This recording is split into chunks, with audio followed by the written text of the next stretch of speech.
If you have a Yukon, Tahoe, Escalade, and you're having a problem with your tailgate, I'm about to give you the answer right now. So you pop your tailgate and it does this. It's trying to open, but it closes it back again. I'm gonna do it one more time.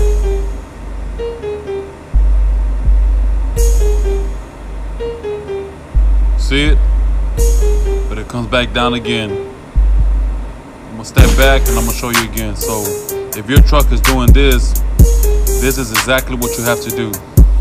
Go ahead and pop your trunk open, tailgate, and it's gonna try to force and come back down again, right? Don't let it come back down, hold it. Hold it up, it's not gonna break. And after that, it will stop doing that on its own and it'll be loose. See that? See, like right now, I can bring it down, bring it up. That's me doing it, so it's not doing nothing no more. But I'm gonna go ahead and shut it, get the tool so I can show you what you gotta do.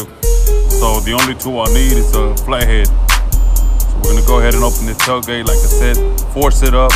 It's not gonna break. It's gonna try to come back down, but force it up. There you go. So these tailgates, lift supports, is what's bad on these trucks. Even on all these Tahoes, Escalades, Yukon, whatever, they all go bad. If one of them's bad, when the tailgate's coming up and it feels like it's getting pushed down a little bit, it's gonna make it come down, so that's the issue.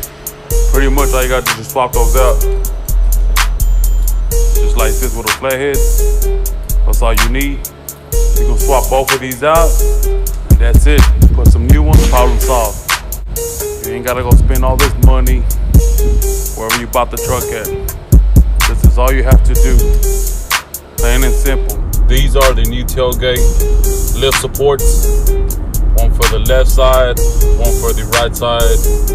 Just go ahead and install them the same way that I took the other ones off. And that's all you have to do.